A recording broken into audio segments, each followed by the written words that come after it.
Anin Buju Gakina, greetings everybody.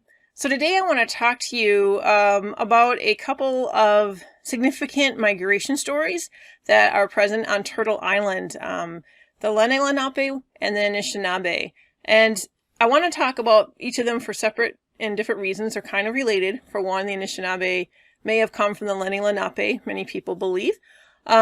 And for another, the Lenni Lenape have a recorded history, a written history called the Wallum Olum, that according to Thomas Peacock in his book, The Good Path, it's the oldest written record we have on Turtle Island in North America about Native history, and it goes back some 1,700 years, some 1,700 years. The Lenni Lenape in their Wallum Olum talk about they start right from the creation, their creation account, and they also talk about where they came from as a people. This place they came from was a land of snow and ice, which is described, in this Wallum Olum, which, by the way, is written in San form and recorded on wood and bark tablets. In this San translation of it, it starts off when it's starting about the people, it's giving an account of creation, it's giving an account of a great flood that happened, and then it goes in to talk about the people themselves, and specifically drawn from the Wallum Olum. The lines from the Wallum Olum are, their home was icy, their home was snowy, their home was windy, their home was freezing. And Peacock, in his book, The Good Path, thinks this might be referring to the end of the last ice age, some 8,000 years ago. The Lenni Lenape in their Wallum Olum talk about their history of a people, their migration histories of people. There's this starting in a land of snow and ice. There's also a time when they're living on what appears to be the west coast over on what we now call the Pacific Ocean. Living there, the Wallum Olum talks about a time, having a really good and happy life, but there comes a period in their history where there's a succession of leaders who are really bent on engaging in war with other tribes, and many of the Lenni Lenape are not happy with this, so many choose to leave, and this begins their great migration eastward. So there's accounts of how they cross the Cascade Mountains, how they settle for some time there, how they later settle along what appears to have been what we now call the Yellowstone River, how they come to the Cahokia area where the mound builders were, the Talega, they call them. The Lenni Lenape called the mound builders there in Cahokia the Talega. The Talega promised them safe passage through their territory, but the Lenni Lenape are very large in number, and perhaps because of that, perhaps they were seen as a threat by the Talega.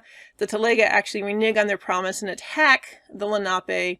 The Lenape ally with the Haudenosaunee, whom the French have called the Iroquois, so many people know the Haudenosaunee as the Iroquois. The Lenape ally with the Iroquois and defend themselves against the Talega and end up defeating the Talega, and the Lenape settle in that area, what we know of as the Cahokia area, there in the Midwest, Ohio, Illinois area. They settled there, they named the area Talega after the people they had defeated. A couple of different times, like when they had settled just east of the Cascade Mountains, what we call the Cascade Mountains today, and here in the Cahokia area. Both of those times are times in the Wallum Olum where they talk about settling down for some time. They talk about being agricultural and the crops that they grew. But in both instances also, eventually a great drought happens. A great drought occurs and their crops are suffering.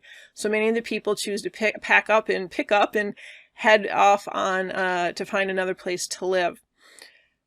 Out in the area in the west, in the Yellowstone region, many of the people suspect that the Lenni Lenape are somehow connected to people like the Blackfoot and the Creek who live there in the Cheyenne and others who live there, and I believe much of that connection they're making is through the language similarities. Once the Lenni Lenape leave Cahokia, there's some connection between like the Shawnee, some of the people who head up to, they go down south. Other people after that great drought or during that great drought head north to the Great Lakes. But most of the Lenape head eastward. And it takes them, according to the Wallum Olum, about 40 years to reach the east coast on what we call now, of course, the Atlantic Ocean. And that's where they end up settling and staying.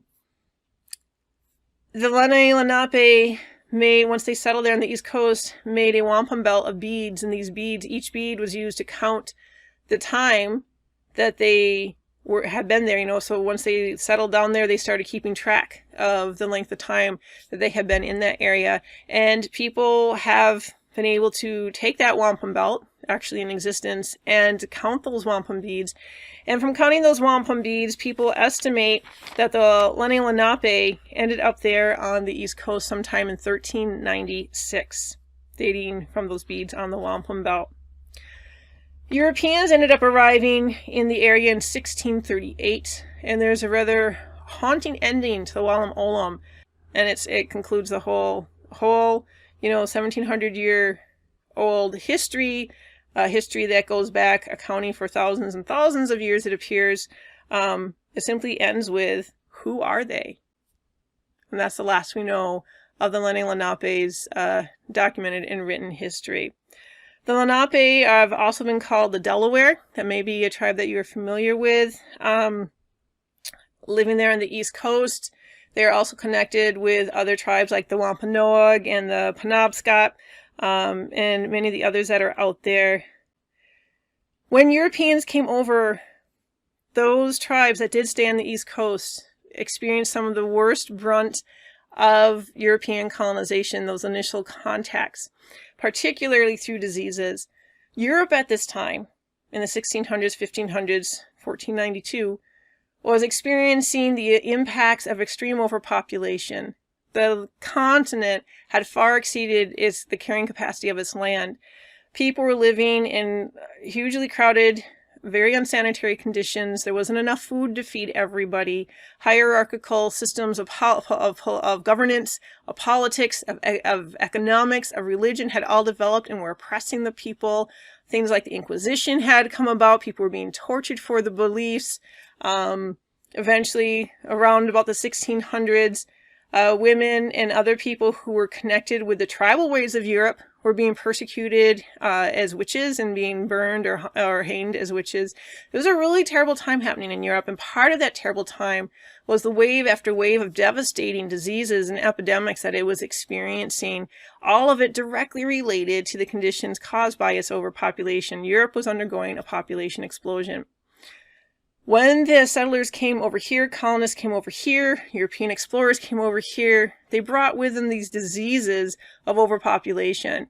Here in the Americas, there wasn't a whole lot of these devastating type of sicknesses. It's not that everybody had perfect health, and of course there were accidents and things like that, but these sort of sicknesses were not known to them. They didn't live in the kind of conditions that created those sicknesses. So their bodies were not, their immune systems were not prepared to fight these very devastating diseases that had swept through Europe and killed sometimes over half the population in some instances. So when those diseases came here, they had a devastating impact on the native nations that were here. For the Lenni Lenape themselves specifically, the Delaware, European diseases reduced their population by 90%. So the Lenape survived, about 10% of them survived those diseases, and those that survived, you know, experienced all the other forms of colonialism, like forest removal, warfare, decimation by warfare, so on and so forth. So the Lenape or the Delaware are still here, they're still about, but they are actually quite scattered throughout Turtle Island now. Next I want to talk about is, the next migration story I want to talk about is the Anishinaabe, but I will leave that for my next lecture, part 2, on 2 great migration stories that come out of Turtle Island. All right, see you in a moment.